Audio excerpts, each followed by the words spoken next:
नमस्कार, बहुत बहुत स्वागत है आपका। आप देख रहे हैं खबरों की खबर। मैं हूं आपके साथ सुमित अवस्थी। एनडीटीवी के इस खास प्राइम टाइम शो में आपका स्वागत है। आज प्रधानमंत्री नरेंद्र मोदी ने लोकसभा में राहुल गांधी के आरोपों की धज्जियां उड़ाई। उसी तरह यूपी के मुख्यमंत्री योगी आदित्यनाथ ने महाकुंभ में मौत की घटना पर कांग्रेस और अखिलेश यादव के आरोपों पर करारा जवाब दिया है, उसे साजिश तक बताया है। लेकिन खबरों की खबर में आज हम शुरुआत करेंगे देश में घुसपैठ की बढ़ती बीमारी पर। अमेरिका तो अपने यहां से घुसपैठियों को डिपोर्ट करने में लगा है, लेकिन भारत में ऐसा कब होगा? इसमें सुप्रीम कोर्ट ने पूछा है कि वो मुहूर्त कब आएगा। तो आज इस खबर की हम खबर लेंगे। अगली खबर के तौर पर हम आपको महाकुंभ की ओर लिए चलेंगे। महाकुंभ हादसे पर कांग्रेस अध्यक्ष मल्लिकार्जुन खड़गे और समाजवादी पार्टी के अध्यक्ष अखिलेश यादव को यूपी के सीएम आदित्यनाथ ने करारा जवाब दे दिया है। और आपको ये भी बताएंगे कि मंगलवार को विपक्ष के नेता राहुल गांधी के आरोपों के जवाब में पीएम मोदी ने क्या कहा। आज एक बेहद दिलचस्प खबर हम आपको दिखाने वाले हैं, और वो पेरिस में हो रहे एआई सम्मेलन से जुड़ी हुई है, जहां पर 90 देश जुटे हैं। वहां पीएम मोदी को चेयरमैन बनाया गया है। क्यों बनाया गया है, आखिर भारत को इससे क्या हासिल होने वाला है इस एआई ओलंपिक से, इस पर हम विस्तार से बात करेंगे। लेकिन शुरुआत करते हैं अमेरिका की कार्रवाई से। अमेरिका में अवैध रूप से रहने वाले लोग शुरू से डोनाल्ड ट्रंप के एजेंडे में थे, और अब उन पर एक्शन लेना भी ट्रंप प्रशासन ने शुरू कर दिया है। कल वो अमेरिकी विमान भारत पहुंच जाएगा, जिसमें गैर कानूनी तरीके से अमेरिका में रहने वाले भारतीयों को वापस देश लौटाया जा रहा है। लेकिन सवाल पैदा होता है कि भारत क्या कभी ऐसी कार्रवाई कर पाएगा, या भारत ऐसी कार्रवाई क्यों नहीं करता है? भारत में आखिरकार सुप्रीम कोर्ट को इस मसले पर टिप्पणी क्यों करनी पड़ी? कोर्ट को ऐसा क्यों कहना पड़ा कि अवैध रूप से रह रहे विदेशियों को वापस भेजने का मुहूर्त कब आएगा? भारत से जुड़े लोगों के बारे में दो ऐसी खबरें आईं जो आपस में जुड़ी हुई हैं, और दोनों ही खबरों पर आपको ध्यान देने की जरूरत है। पहली खबर अमेरिका से आई। खबर यह है कि अवैध रूप से अमेरिका में रह रहे भारतीयों को वापस भारत पहुंचाने के लिए अमेरिकी विमान वहां से रवाना हो गया है। दूसरी खबर भारत के अंदर से आई। सुप्रीम कोर्ट ने असम सरकार को फटकार लगाते हुए कहा कि अवैध रूप से भारत में रह रहे विदेशियों को वापस भेजने के लिए आप किसी मुहूर्त का इंतजार कर रहे हैं क्या? आज आपको दोनों खबरों के बारे में बारीकी से बताएंगे। थोड़ी देर में आपको गुजरात के उस गांव भी ले चलेंगे जहां करीब करीब हर परिवार का एक सदस्य अमेरिका में रहता है। गांव के लोग जमीन तक गिरवी रखकर लाखों रुपए खर्च करके अपने बच्चों को अमेरिका भेज देते हैं। लेकिन अमेरिका की सख्ती के बाद इन परिवारों में हड़कंप मच गया है। डर है कि उनके लाखों रुपए डूब न जाएं। इसके अलावा आज हम कुछ महत्वपूर्ण सवाल भी उठाएंगे। सवाल यह है कि अमेरिका की तर्ज पर भारत भी गैरकानूनी तरीके से रह रहे लोगों को वापस उनके देश क्यों नहीं भेज सकता? क्या भारत ऐसा इसलिए नहीं कर पाता क्योंकि अलग अलग दलों के राजनीतिक हित ऐसा नहीं होने देते? या भारत ऐसा इसलिए नहीं कर पाता क्योंकि हमारे देश में अवैध तरीकों से रहने वालों पर कंट्रोल के लिए कोई सख्त कानून नहीं है? लेकिन पहले ये देखिए कि अमेरिका से जो खबर आई है वो क्या है। खबर यह है कि अमेरिका में राष्ट्रपति डोनाल्ड ट्रंप के आदेश के बाद अप्रवासियों के खिलाफ बड़ा अभियान शुरू हो गया है और उन्हें वापस भेजने की प्रक्रिया शुरू हो गई है। समाचार एजेंसी राइटर्स ने एक अमेरिकी अधिकारी के हवाले से बताया है कि अमेरिका का C-17 सैन्य विमान भारतीयों को लेकर रवाना हो गया है।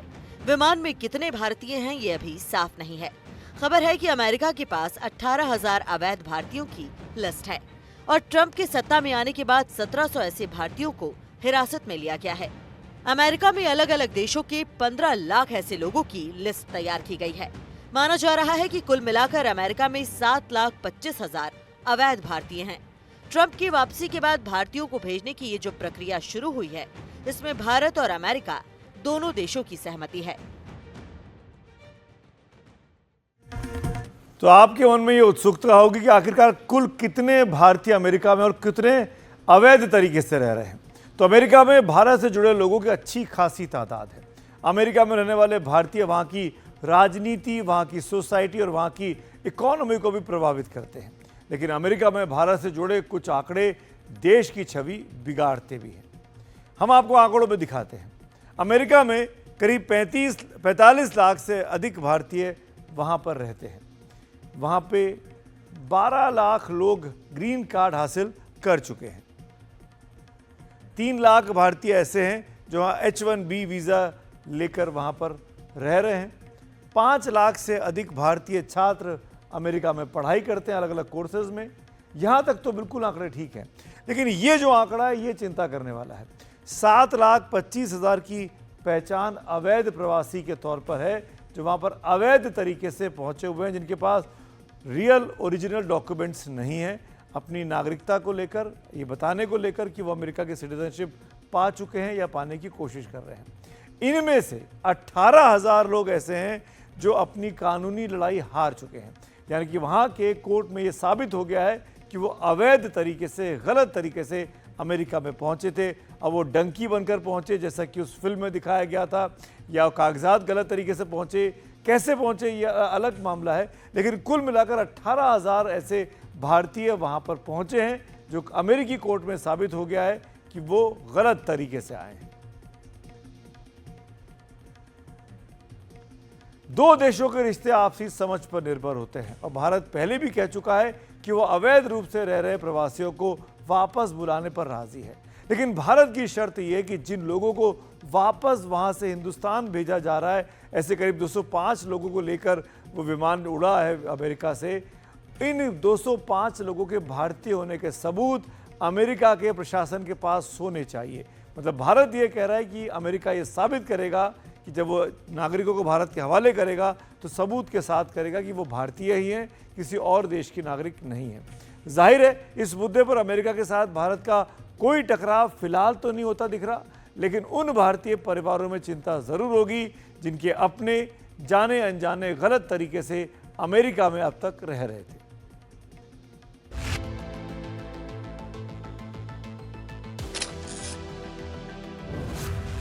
अमेरिका से लाए जा रहे भारतीयों के बारे में कोई आधिकारिक जानकारी नहीं मिल सकी है, लेकिन ये पता चला है कि अमेरिकी सैन्य विमान C-17 टेक्सास के सैन एंटोनियो से अमृतसर के लिए रवाना हुआ है और ये विमान 250 भारतीयों को लेकर बुधवार की सुबह अमृतसर के एयरपोर्ट पर पहुंचेगा। बताया जा रहा है कि अमृतसर के श्री गुरु रामदास जी इंटरनेशनल एयरपोर्ट पर सुबह करीब 9 बजे इस विमान के लैंड होने का समय है। वहां विमान से उतारे जाने के बाद इन भारतीयों को उनके घर वापस भेज दिया जाएगा। सूत्रों से पता चला है कि इन भारतीयों को डिटेन करने के कोई आदेश नहीं मिले हैं, लेकिन इनके डॉक्यूमेंट्स यहां चेक किए जाएंगे, जिसमें कुछ घंटे लग सकते हैं। जो लोग अमेरिका से वापस आएंगे, जिसको अमेरिका की सरकार इलीगल इमिग्रेंट्स अपने वहाँ कह रहा है, और उसमें कई भारतीय नागरिक को भी उन्होंने चिन्हित किया है, जो वापस आएंगे उनके खिलाफ कार्रवाई नहीं होगी। लेकिन अगर वो यहाँ से कोई कानून तोड़ के गए हों या उनके खिलाफ कोई क्रिमिनल मामला यहाँ पे अभी विचाराधीन है या अभी लंबित है, तो उसमें उनके खिलाफ कार्रवाई होगी। और जो लोग भारत से कनाडा के रास्ते, मेक्सिको के रास्ते या किसी और देश के रास्ते भी अगर वो अमेरिका में गए हैं, तब भी उनके ऊपर यहाँ पे कोई कार्रवाई नहीं होगी। साफ है, अभी ये नहीं पता चल सका है कि विमान से जो यात्री लाए जा रहे हैं वो भारत के किन राज्यों या क्षेत्रों से हैं, लेकिन देश के कुछ इलाकों में इस खबर के बाद घबराहट है। एनडीटीवी की टीम गुजरात के आणंद में एक ऐसे ही गांव में पहुंची जहां लगभग हर एक घर से एक व्यक्ति अमेरिका में रहता है। यहाँ के कई लोग अवैध तरीके से अमेरिका गए और उन्हें इसके लिए लाखों रुपए खर्च करने पड़े। मिसाल के तौर पर यहाँ के एक किसान ने अपनी जमीन गिरवी रखकर 30 लाख रुपए खर्च करके 3 साल पहले अपने बेटे को अमेरिका भेजा था, लेकिन अब अमेरिका के फैसले से इस परिवार में घबराहट है।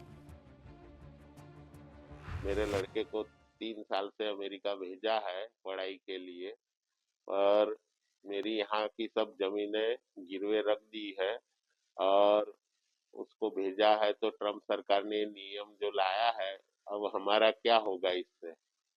अगर सरकार जो करती है वो बराबर है, पर अगर हम तो यहाँ पे क्या करेंगे, अब सब जमीन सब गिरवी रख दी हम लोगों ने। यहाँ के लोगों को भरोसा है कि भारत और अमेरिका मिलकर समस्या का कोई समाधान निकाल लेंगे। इस बीच एनडीटीवी से अमेरिकी दूतावास ने कहा कि अमेरिका अपनी सीमा को लेकर इमिग्रेशन लॉज यानी आव्रजन कानूनों को सख्ती से लागू कर रहा है और इसी क्रम में अवैध प्रवासियों को वापस भेजा जा रहा है। इस कार्रवाई का साफ मतलब है कि अवैध तरीके से रह रहे लोगों को लेकर अमेरिका कोई रिस्क लेने को तैयार नहीं है। दूसरी बार राष्ट्रपति चुनाव जीतने के बाद डोनाल्ड ट्रंप ने अमेरिका से करीब 1 करोड़ अवैध प्रवासियों को वापस उनके देश भेजने की बात कही थी। इसके बाद पिछले ही सप्ताह अमेरिकी सेना ने लैटिन अमेरिकी देशों के अवैध प्रवासियों को लेकर उड़ानें भरी। कोलंबिया ने पहले अमेरिका के विमानों को अपने देश में उतरने की इजाजत नहीं दी, लेकिन ट्रंप के सख्त रुख के बाद कोलंबिया ने खुद अपने विमान भेजे।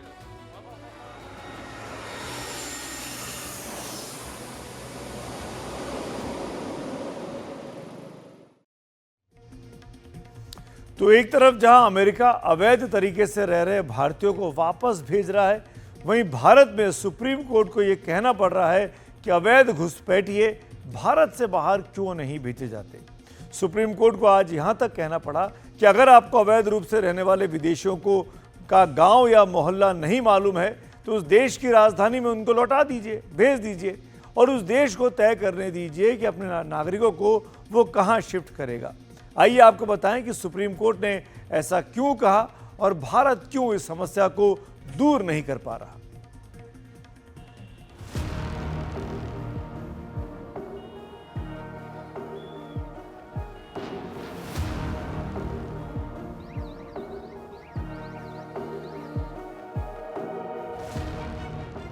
भारत में अवैध रूप से रह रहे विदेशियों पर सुप्रीम कोर्ट ने कड़ी और बड़ी बात कही। सुप्रीम कोर्ट ने अवैध रूप से रहे विदेशियों को अनिश्चित काल तक हिरासत केंद्रों में रखने पर सवाल उठाया। देश की सबसे बड़ी अदालत ने असम सरकार से कहा कि क्या आप इन विदेशियों को वापस भेजने के लिए मुहूर्त का इंतजार कर रहे हैं। कोर्ट ने कहा कि ऐसे लोगों को उनके देश वापस भेजने के लिए तत्काल कदम उठाए जाने चाहिए। कोर्ट ने ये भी पूछा कि सरकार बताए जिन विदेशियों की राष्ट्रीयता का नहीं पता चल सका है उस मामले में क्या करेंगे। सुप्रीम कोर्ट ने कहा है कि इस मामले में जो विदेशी घोषित हो चुके हैं उनको अनिश्चित काल तक यहाँ पर नहीं रखा जा सकता। ये लोग हमारे देश की चिंता नहीं है, इनको उस देश में क्यों नहीं भेजा गया है, ये बड़ा सवाल असम सरकार से पूछा है। असम सरकार का यहाँ पर ये कहना था कि इन लोगों को ये पे तो पहचान हुई है कि ये लोग भारतीय नहीं हैं, लेकिन ये कौन से देश के हैं ये पहचान नहीं हो पाई है, इनके पते मालूम नहीं है, इसलिए इनको नहीं भेजा गया है। इस पर जो पीठ है वो और नाराज़ हुई और पीठ ने कहा कि आपको विदेश मंत्रालय की मदद लेनी चाहिए थी। आपने जो एफिडेविट दाखिल किया, हलफनामा दाखिल किया, उसमें ये नहीं बताया कि आखिरकार इन लोगों को का देश और नागरिकता और साथ साथ इनका पता सत्यापित करने के लिए विदेश मंत्रालय की मदद आपने ली है या नहीं ली है, ये बड़ा सवाल है। आप किस चीज़ का इंतज़ार कर रहे हैं, सुप्रीम कोर्ट ने ये कहा और कहा कि जिन लोगों की पहचान हो चुकी है उनको दूसरे देश डिपोर्ट करना होगा। जस्टिस अभय अशोक ने यहाँ तक भी कहा कि जब आपको ये पता है ये किस देश के हैं तो फिर पते की क्या ज़रूरत है। अगर कोई पाकिस्तान का है तो आपको पता है कि वहाँ की राजधानी कौन सी है। ऐसे लोगों को उनके देश के राजधानी में भेज दिया जाना चाहिए, डिपोर्ट कर देना चाहिए और वो देश ये तय करेंगे कि आखिरकार इनको कहाँ रखना है। तो सुप्रीम कोर्ट जिस कार्रवाई के लिए कह रहा है और अमेरिका अपने देश में जो कार्रवाई कर रहा है वो कार्रवाई है क्या, आगे बढ़ने से पहले उसका मतलब भी समझ लीजिए। डेपुटेशन का मतलब है निर्वासन। कैम्ब्रिज डिक्शनरी में इस शब्द की परिभाषा है the action of forcing someone to leave a country, specially someone who has no legal right to be there और who has broken the law. यानी किसी को देश छोड़ने के लिए मजबूर करने की कार्रवाई, विशेषकर किसी ऐसे व्यक्ति को जिसके पास वहां रहने का कोई कानूनी अधिकार नहीं है या जिसने कानून तोड़ा है। इसे ही डिपोटेशन यानी कि निर्वासन कहते हैं। हमने कानून के जानकारों से पूछा कि आखिर भारत में रहने वाले घुसपैठिए क्यों भारत से बाहर नहीं भेजे जा रहे। कुछ अंतर्राष्ट्रीय कानून भी हैं, कुछ इसमें यूएन के रेजोल्यूशंस भी हैं, तो इसलिए उनका पता जानना ज़रूरी होता है कि वो किस ज़िले के हैं, किस गांव के हैं, किस शहर के हैं और उनका बैकग्राउंड जो चेक होता है उसके बाद ही फिर उनको अपने देश वापस भेजा जाता है।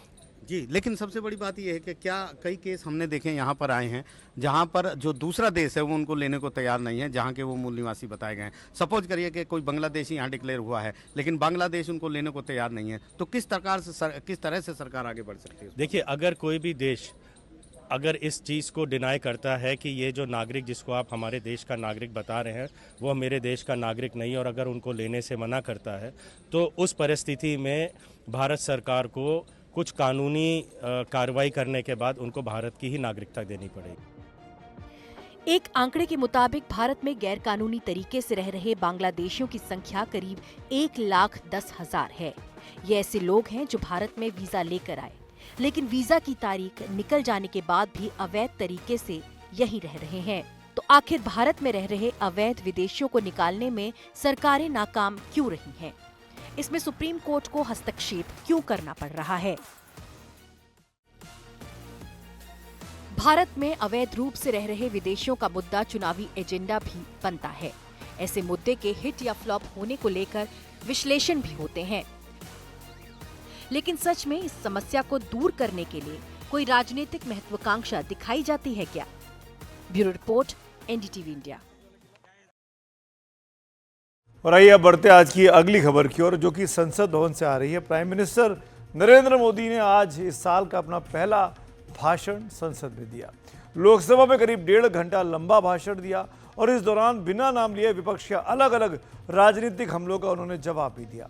पीएम ने कहा कि कुछ लोगों को लगता है कि वो विदेशी मामलों पर अगर नहीं बोलेंगे तो मैच्योर नहीं लगेंगे। प्रधानमंत्री ने परिवारवाद से लेकर दिल्ली की राजनीति तक अपने भाषण में और कौन कौन से अहम मुद्दे उठाए, ये अगर आप जानना चाहते हैं तो आपको हमारी ये रिपोर्ट देखनी चाहिए। ये देश का दुर्भाग्य है कि आजकल कुछ लोग अर्बन नक्सल की भाषा खुलेआम बोल रहे हैं। जिन लोगों को आज जातिवाद में मलाई दिखती है, उनको उस समय ओबीसी समाज की याद नहीं आई। करीब 1.5 घंटे के भाषण में प्रधानमंत्री नरेंद्र मोदी ने नाम तो किसी का नहीं लिया, लेकिन गांधी परिवार से लेकर केजरीवाल तक उन्होंने चुन चुनकर विपक्ष के ऊपर बयान बाण चलाए। जाति की बातें करना कुछ लोगों के लिए फैशन बन गई है। कोई मुझे बताए, क्या एक ही समय में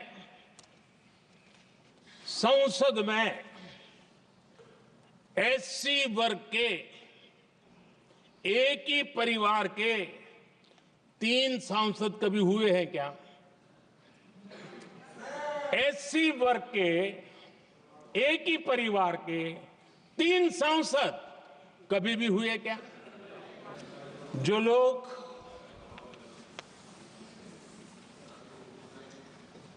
गरीबों की झोपड़ियों में फोटो सेशन कराकर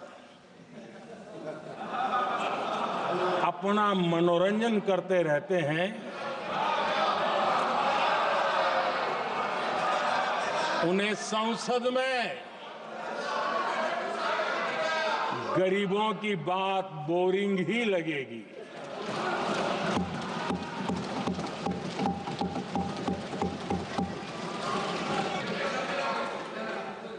आदरणीय सभापति जी, हमने ये जो अलग अलग कदम उठाए उससे लाखों करोड़ रुपए की बचत हुई, लेकिन उन पैसों का उपयोग हमने शीश महल बनाने के लिए नहीं किया। फॉरेन पॉलिसी इतना ही नहीं, प्रधानमंत्री नरेंद्र मोदी ने राहुल गांधी का नाम लिए बिना उन्हें एक सलाह भी दी। पीएम मोदी की बात को सुनकर विदेश मंत्री एस जयशंकर भी मुस्कुरा उठे। कुछ लोगों को लगता है जब तक फॉरेन पॉलिसी नहीं बोलते तब तक वो मैच्योर नहीं लगते, इसलिए उनको लगता है फॉरेन पॉलिसी तो बोलना चाहिए फिर भले ही देश का नुकसान हो जाए। मैं ऐसे लोगों को जरा कहना चाहता हूं, अगर उन्हें सच में फॉरेन पॉलिसी सब्जेक्ट में रुचि है और फॉरेन पॉलिसी को समझना है और आगे जाकर के कुछ करना भी है, ये मैं शशि जी के लिए नहीं कह रहा हूं तो मैं ऐसे लोगों को कहूंगा, एक किताब जरूर पढ़ें। हो सकता है उनको बहुत फिर कहाँ क्या बोलना उतनी समझ हो जाएगी। प्रधानमंत्री ने JFK's फॉरगॉटन क्राइसिस नाम की किताब का जिक्र किया। कहा कि इस किताब में भारत के पहले प्रधानमंत्री पंडित नेहरू और अमेरिका के तब के राष्ट्रपति कैनेडी के बीच हुई चर्चा और फैसलों का विस्तार से जिक्र है। पीएम ने कहा कि जब देश ढेर सारी चुनौतियों का सामना कर रहा था, तब विदेश में क्या खेल हो रहा था, ये किताब के माध्यम से सामने आया। दरअसल सोमवार को राहुल गांधी ने लोकसभा में अपने भाषण में विदेश मंत्री एस जयशंकर के अमेरिकी दौरे को लेकर एक बयान दिया, जिस पर खासा विवाद भी हुआ। माना जा रहा है कि प्रधानमंत्री ने बिना नाम लिए राहुल गांधी के उसी बयान का जवाब दिया। Our foreign policy would take into account this revolution. When we talk to the United States, we would not send our foreign minister to invite our prime minister to his coronation. We would not send him 3 or 4 times, please invite our prime minister. Because if we had a production system and if we were working on these technologies, the American president would come here and invite the prime minister. कुछ लोगों को लगता है जब तक foreign policy नहीं बोलते तब तक वो मैच्योर नहीं लगते, इसलिए उनको लगता है फॉरेन पॉलिसी तो बोलना चाहिए फिर भले ही देश का नुकसान हो जाए। मैं ऐसे लोगों को जरा कहना चाहता हूं, अगर उन्हें सच में फॉरेन पॉलिसी सब्जेक्ट में रुचि है और फॉरेन पॉलिसी को समझना है और आगे जाकर के कुछ करना भी है, ये मैं शशि जी के लिए नहीं कह रहा हूं पीएम मोदी ने फिर एक बार 3D का जिक्र किया। बोले, भारत के पास डिमांड है, डेमोग्राफी है, डेमोक्रेसी भी है, हम क्या नहीं कर सकते। मैं सभी दलों से आग्रह करता हूं, सभी नेताओं से आग्रह करता हूं, देशवासियों से आग्रह करता हूं, अपनी अपनी राजनीतिक विचारधाराएं होंगी, अपने अपने राजनीतिक कार्यक्रम होंगे, लेकिन देश से बड़ा कुछ नहीं हो सकता है। हम सबके लिए देश सर्वोपरि है और हम मिलकर के विकसित भारत के सपने को, अपना 140 करोड़ देशवासियों का सपना भी अपना सपना, इस सपने को लेकर के चल पड़े, देश विकसित होगा। पीएम मोदी ने राहुल गांधी का नाम एक बार भी नहीं लिया, लेकिन भरपूर सुनाया। दूसरी तरफ उत्तर प्रदेश के मुख्यमंत्री योगी आदित्यनाथ ने अखिलेश यादव का नाम लेकर सुनाया। महाकुंभ में हादसे पर राजनीति के बाद अब साजिश के पन्ने जुड़ने लगे हैं। यूपी के सीएम योगी आदित्यनाथ ने कहा कि महाकुंभ में जो भगदड़ हुई वो साजिश का हिस्सा हो सकती है। वो साजिश का पता लगा रहे हैं और ऐसा करने वालों की इसकी कीमत चुकानी पड़ेगी।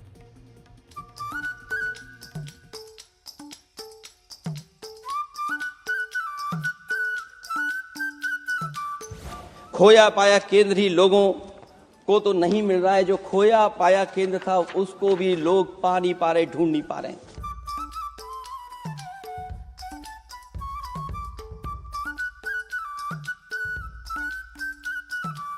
हजारों की संख्या में वहां पर अपनी जान दी है कुंभ मेला।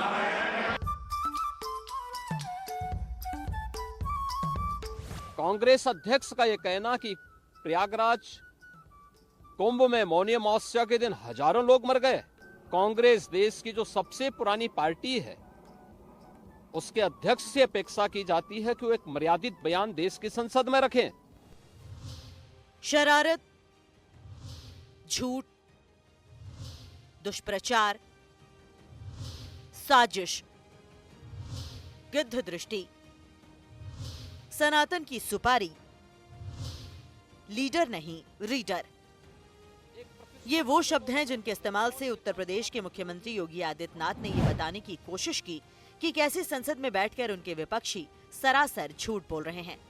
इनकी उस गिद्ध दृष्टि की ओर भी सबका ध्यान आकर्षित करता है जो लगातार इस महाकुंभ के खिलाफ पहले दिन से दुष्प्रचार कर रहे हैं। इनका ये बयान न केवल सनातन धर्म पर प्रहार है बल्कि निंदनीय भी है और शर्मनाक भी। 29 जनवरी को मौनी अमावस्या के दिन हुई भगदड़ पर राज्यसभा में मल्लिकार्जुन खड़गे और लोकसभा में अखिलेश यादव ने उत्तर प्रदेश की योगी सरकार को घेरा। लोकसभा में अखिलेश यादव ने आरोप लगाया कि मौनी अमावस्या के दिन सही मुहूर्त में संतों का स्नान नहीं हुआ, तो जवाब योगी ने दिया। शाही स्नान करते हैं उसमें नक्षत्रों के हिसाब से जो संयोग बनता है वही शाही स्नान का मुहूर्त होता है, लेकिन भाजपा के राज में ये सनातन परंपरा टूट गई। पहले सरकार ने संत समाज को शाही स्नान रद्द करने का आदेश दिया, जिससे अनादिकाल की सनातन परंपरा टूटी। 12 बजे सो करके उठने वाले लोग हैं। कार्यालय स्टाफ जिस प्रकार का इन्हें नोट बना करके देता है, ये उस प्रकार का वक्तव्य बना करके सामने प्रस्तुत करते हैं और फिर उसके अनुसार उसको लीडर के रूप में नहीं बल्कि एक रीडर के रूप में सबके सामने उस वक्तव्य को पढ़ करके अपनी जगहंसाई करते हैं और राजनेताओं की भी जगहंसाई करते हैं। मंगलवार को भूटान नरेश ने संगम में स्नान किया। प्रधानमंत्री मोदी भी हैं, जो बुधवार को संगम पर पवित्र डुबकी लेंगे। पीएम मोदी सुबह 10 बजे प्रयागराज पहुंचेंगे। अरेल घाट से बोट से संगम तक पहुंचेंगे, जहां 11 बजे संगम में पवित्र डुबकी ले सकते हैं। मुख्यमंत्री योगी आदित्यनाथ के मुताबिक महाकुंभ में अब तक 38 करोड़ लोग स्नान कर चुके हैं। एक तरफ विपक्ष के तीर मुख्यमंत्री योगी की कोशिशों को छलनी कर रहे हैं, तो दूसरी तरफ प्रयागराज के साधु संत योगी की कोशिशों से बेहद खुश नजर आते हैं। और प्रयागराज कोई प्रयागराज नहीं था, मानो ऐसा लग रहा था जैसे एक बहुत बड़ी कंट्री बन गई हो। करोड़ों की संख्या में श्रद्धालुओं का यहाँ होना दर्शाता है कि जितने सनातनी है सब जाग चुके हैं। अब सनातन को कोई खतरा नहीं है। हमने यहाँ ऐसे ऐसे लोगों को देखा। मेरी माताएं, एक माता मेरी आई थी जिसकी 80 साल उसकी आयु थी, चला नहीं जा रहा था, बच्चे लेके आ गए। एक पुरुष यहाँ था जिसकी उम्र 90 साल थी। मैंने कहा भाई क्यों आए? अरे बोले गुरुजी बहुत ज़रूरी है, 140 साल के बाद ये महाकुंभ आया है। हमने देखा कि पूरा आस्था का सैलाब था। मुख्यमंत्री योगी आदित्यनाथ ने जो इशारा किया है उससे लगता है कि महाकुंभ में भगदड़ के पीछे साजिश थी। तो सवाल है कि ये साजिश किसने की होगी? ये साजिश कहां रची गई होगी? इस साजिश को कैसे अंजाम दिया गया? यूपी के सीएम योगी की बातों से साफ है कि अगर महाकुंभ भगदड़ में साजिश को वो बेपर्दा करने में जुट गए हैं, तो फिर साजिश रचने वालों का क्या अंजाम होगा, ये आप योगी से ही सुनिए। एनडीटीवी इंडिया की रिपोर्ट। और अब बात उस आर्टिफिशियल इंटेलिजेंस की जिसने पूरी दुनिया में इस वक्त तहलका मचा रखा है। एआई की अहमियत इतनी बढ़ गई है कि फ्रांस की राजधानी पेरिस में अगले हफ्ते 2 दिनों का एक वैश्विक सम्मेलन होने जा रहा है, जिसमें 90 देशों के प्रमुख या उप प्रमुख पहुंच रहे हैं। भारत से खुद प्रधानमंत्री नरेंद्र मोदी इसमें हिस्सा ले रहे, जिन्हें इस सम्मेलन में फ्रांसीसी राष्ट्रपति मैक्रों के साथ सह अध्यक्ष बनाया गया है। लेकिन ऐसे प्रोटोकॉल से आगे कैसे पेरिस सम्मेलन का एआई भारत के लिए डबल एआई है, जैसे प्रधानमंत्री मोदी कहते हैं, उसको समझने के लिए आपको हमारी एक खास रिपोर्ट देखना चाहिए।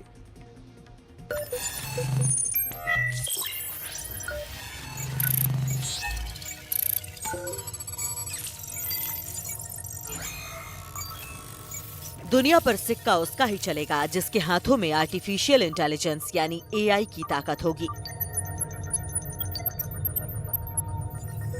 इस ताकत की लड़ाई में एक तरफ अमेरिका है तो दूसरी तरफ चीन है, और इन दोनों के बीच संतुलन का एक नया खेल पेरिस में होने जा रहा है, जिसे पेरिस एआई का नाम दिया गया है। 10 और 11 फरवरी को फ्रांस की राजधानी पेरिस में होने वाले पेरिस एआई में भारत, चीन, अमेरिका जैसे बड़े देशों को बुलाया गया है। दुनिया के करीब 90 देशों को इसमें बुलाया गया है। भारत की तरफ से प्रधानमंत्री नरेंद्र मोदी खुद इस सम्मेलन में हिस्सा लेने जा रहे हैं। एआई को लेकर भारत की गंभीरता का अंदाजा आप इस साल के बजट से लगा सकते हैं, जिसमें सरकार ने एआई पर 500 करोड़ रुपए का बजट रखा है। मेरे लिए सिंगल एआई नहीं है, डबल एआई। भारत की डबल ताकत है। एक एआई आर्टिफिशियल इंटेलिजेंस, दूसरा एआई एस्पिरेशनल इंडिया।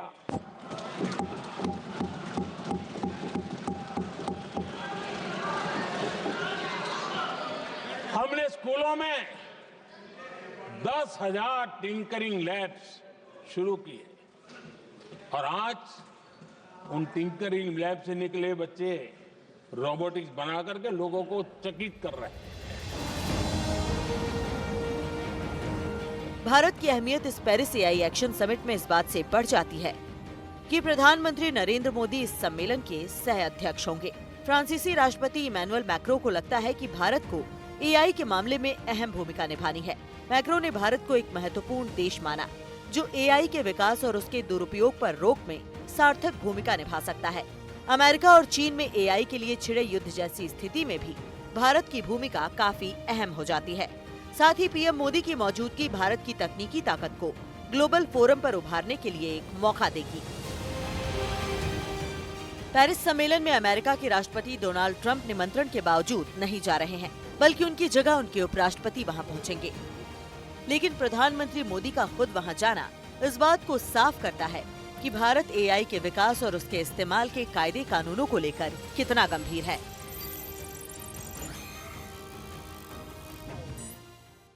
देखिए, इस समय जो भी वक्तव्य राष्ट्रपति ट्रंप के आए हैं वो यूरोपियन यूनियन के काफी खिलाफ रहे हैं। नेटो से भी वो चाहते हैं कि 4% वो अपना जीडीपी डिफेंस पे खर्च करें।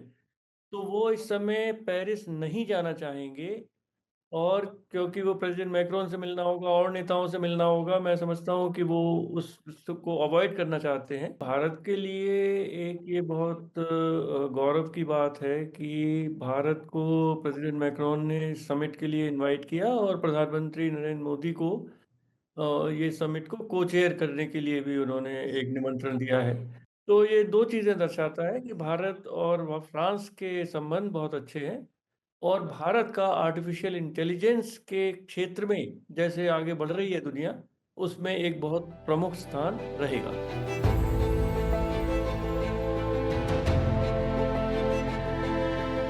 खास बात यह है कि पेरिस एआई सम्मेलन का एजेंडा और भारत का नजरिया काफी मिलता है। इसलिए भारत की मौजूदगी के कारण पेरिस सम्मेलन की अहमियत काफी बढ़ गई है। सम्मेलन में एआई के विकास और उसके वैश्विक दिशा निर्देश बनाने पर चर्चा होगी, ताकि लोगों की भलाई के लिए इसका बेहतर इस्तेमाल हो सके। भारत का भी यही रुख है, और इसलिए 1 फरवरी को पेश बजट में भारत एआई के जरिए विकास और नई खोज के लिए काम कर रहा है। सम्मेलन में एआई के उपयोग से जुड़े सामूहिक हितों पर चर्चा की जाएगी। भारत कृषि, स्वास्थ्य और टिकाऊ शहरी विकास के लिए एआई में एक्सीलेंस के 3 सेंटर बनाने जा रहा है। सम्मेलन में माइक्रोसॉफ्ट, अमेजन, मेटा और अल्फाबेट जैसी कंपनियों ने जिस तरह एआई पर अपने नियंत्रण की कोशिश की, उस पर भी चर्चा होगी। ऐसे में भारत की अहमियत इसलिए है कि यहाँ करीब 60% कंपनियों के पास एआई के प्रोजेक्ट हैं।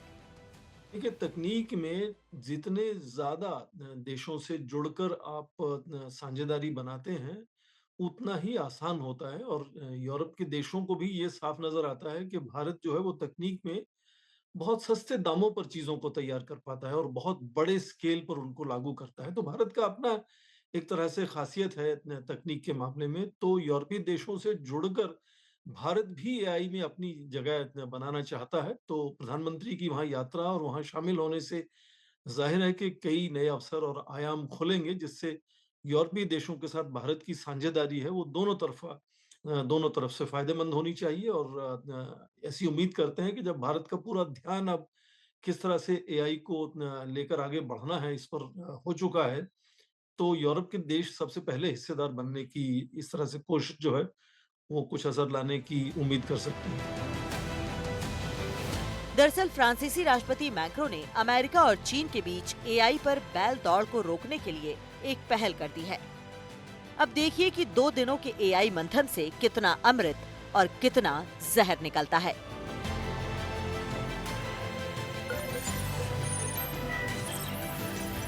एनडीटीवी इंडिया की रिपोर्ट।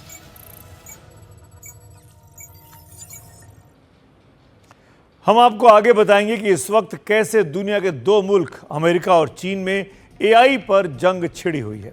लेकिन उससे पहले भारत की स्थिति एआई की दुनिया में कैसी है, इसको जरा समझ लीजिए। आर्टिफिशियल इंटेलिजेंस के क्षेत्र में भारत दुनिया में चौथे नंबर पर आता है। सबसे ऊपर अमेरिका है, फिर चीन और ब्रिटेन, उसके बाद भारत का नंबर आता है। आज भारतीय कंपनियों में एआई की पैठ इतनी बढ़ चुकी है कि 70% कंपनियों में हाइब्रिड आईटी वाले एआई का वातावरण है। एआई पर भारत अगले 2 सालों में यानी 2027 तक $5.1 अरब यानी 44,000 करोड़ रुपए खर्च करने वाला है।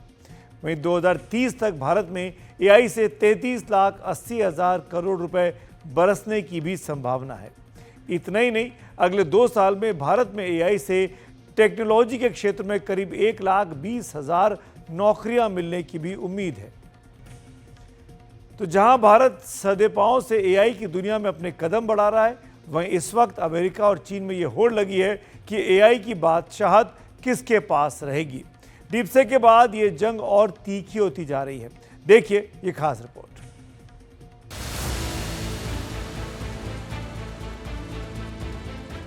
कूटनीति की किताब में ऐसे हाथ मिलाने का मतलब होता है हाथ मिलाते हुए भी 4 हाथ की दूरी है।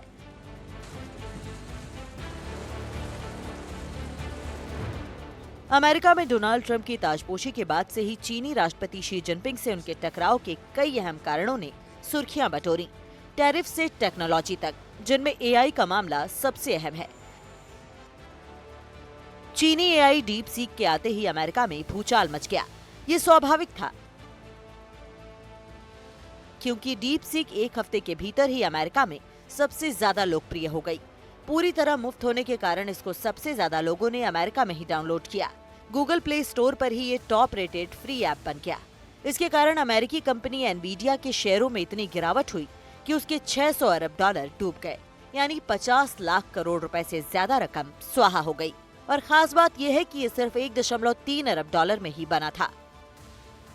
संयोग देखिए कि जिस दिन 20 जनवरी को ट्रंप की ताजपोशी हुई, उसी दिन एआई डीप सीक भी लॉन्च हुआ। हालांकि ट्रंप डीप सीक की तारीफ करके अमेरिका में उसका जवाब ढूंढने की बात कर रहे हैं।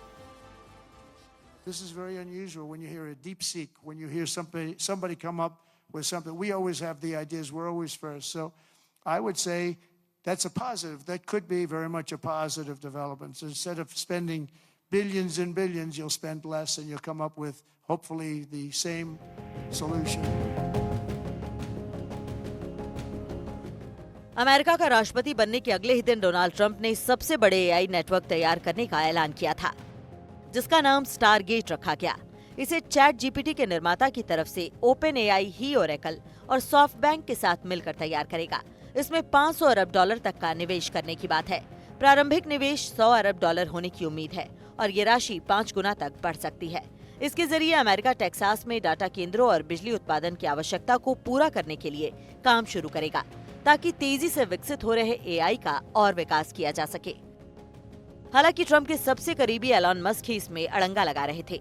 एक तरफ एआई पर अमेरिका के भीतर ही तनातनी बढ़ी हुई है, दूसरी तरफ डीप सीक के उछाल ने अमेरिका और चीन के बीच नए तकनीकी युद्ध का संकट पैदा कर दिया है। अमेरिका और अमेरिकन कंपनीज जो प्रेसिडेंट ट्रंप को एडवाइस कर रही हैं, वो आर्टिफिशियल इंटेलिजेंस को अमेरिका में ही डेवलप करना चाहती हैं और उसको बेचकर बहुत पैसा कमाना चाहती हैं, जबकि विश्व के कुछ और देशों का, जिसमें शायद भारत भी शामिल है, चीन भी है, कि आर्टिफिशियल इंटेलिजेंस की जो रूप निकले फ्यूचर में वो ओपन सोर्स हो। ये जो डीप सीक जो चाइना ने निकाला है वो ओपन सोर्स है, उसको कोई भी इस्तेमाल कर सकता है और वो बहुत ही सस्ता है। तो शायद एक अमेरिकन कंपनीज का जो कमर्शियल इंटरेस्ट है वो कहीं ना कहीं शायद आर्टिफिशियल इंटेलिजेंस की समिट के और जो पार्टिसिपेंट्स हैं उनके उद्देश्यों से शायद मेल नहीं खाता है। स्टारगेट पर अमेरिका का काम जारी है, लेकिन डीप सीक का असर दिखने लगा है। डीप सीक V3 एक आर्टिफिशियल इंटेलिजेंस चैटबॉट है, जिसे लियांग वेनफेंग की स्टार्टअप कंपनी ने तैयार किया है। वेनफेंग एआई और क्वांटिटेटिव फाइनेंस में बैकग्राउंड वाले इंजीनियर हैं। इस कंपनी को जुलाई 2023 में लॉन्च किया गया था, जिसका हेडक्वार्टर चीन के हांगझो में है। डीप सीक के ली वेनफेंग ने हेज फंड के जरिए निवेशक जुटाए। उन्होंने अमेरिका की सबसे बड़ी chip making company Nvidia A100 chips के जरिए एक स्टोर बनाया था। कहा जा रहा है कि करीब 50,000 चिप्स के कलेक्शन से उन्होंने डीप सीक को लॉन्च किया था। जिस तरह से ये डीप सीक की R1 लॉन्च होते ही उथल-पुथल हुई है स्टॉक मार्केट में, खासकर एआई रिलेटेड जो कंपनियां हैं अमेरिका में, उसके चलते जाहिर है कि एक तरह से पब्लिक इमेज जो अमेरिका का है उसको सीधी चोट पहुंची है, इसीलिए वो रिस्पॉन्ड कर रहे हैं इस तरह से। तो तकनीक के अलावा ये राजनीति भी इसमें शामिल हो जाती है एक तरह से, कि दुनिया को लगना चाहिए कि अमेरिका के सामने प्रतिस्पर्धा में और कोई खड़ा नहीं है। दुनिया को लगता है कि चीन अमेरिका के सामने बराबरी के दर्जे पर खड़ा होता है तो जाहिर है कि वो परेशानी करता है अमेरिका को, और पहले इतिहास में कई बार इस तरह से हो चुका है, चाहे वो सोवियत संघ का पहले परमाणु विस्फोट हो या फिर उसके बाद स्पुतनिक मूवमेंट हो। तो तकनीक को लेकर बड़ी ताकतों में इस तरह की प्रतिस्पर्धा हमेशा से बनी रहती है, और दुनिया में इमेज क्या है वो अक्सर उनकी नीतियों को तय करता है।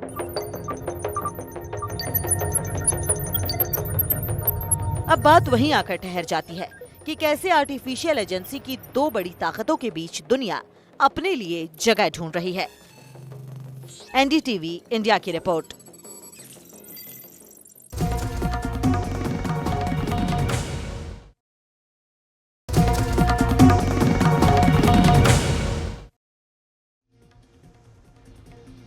एक बार फिर आपका स्वागत है। एमपी के सिवनी में टाइगर और जंगली सुअर कुएं में जा गिरे। टाइगर शायद सुअर के शिकार के लिए उसके पीछे भागा और रात के अंधेरे में दोनों कुएं में जा गिरे। सुबह जब ग्रामीणों की नजर इन पर पड़ी तो वन विभाग को जानकारी दी गई। रेस्क्यू टीम तुरंत मौके पर पहुंची और दोनों को बाहर निकाला गया। लेकिन इस दौरान कुएं में टाइगर किस तरह से दहशत में नजर आया, आइए इस रिपोर्ट में देखते हैं। इसके बाद खेल पलट गया। जो बाघ शिकार करने निकला था वो जान बचाने के लिए पानी में चक्कर काट रहा था। कुएं में सुअर भी टाइगर के साथ था, लेकिन जान की फिक्र में टाइगर की भूख उड़ चुकी थी। बाघ अब कुएं के हुक में पंजा फंसाकर खुद को बचाने की राह देख रहा था। टाइगर जैसे ये बात समझ चुका था कि कुएं में लगी कुंडी ही आखिरी सहारा है, डूबने से बचना है तो इसे पकड़कर रखना होगा। कुएं में गिरा सुअर भी टाइगर को देख रहा था, लेकिन टाइगर को लेकर उसके मन का डर भी गायब हो चुका था, क्योंकि वो समझ चुका था कि अब मामला लेवल प्लेइंग फील्ड वाला है। बाघ अपनी जान बचाएगा, उसे नहीं खाएगा। एक तरफ ये इम्तिहान था तो दूसरी तरफ कुएं में डूब मरने का खतरा भी बरकरार था। कुएं के मुंडेर पर तमाशबीन थे। टाइगर अगर कुएं से बाहर आता तो इन पर भारी पड़ता, लेकिन टाइगर का टाइम खराब था और वो इंसानों के इशारे पर नाच रहा था। एक इशारा हुआ, वो रेस्क्यू के लिए गिराई गई खाट पर सवार हो गया। बाद में सुअर को भी इसी तरह बाहर निकाला गया। जब जान पर आई तो दोनों बने भाई भाई। आज खबरों खबर में मेरे साथ इतना ही। शुभ रात्रि।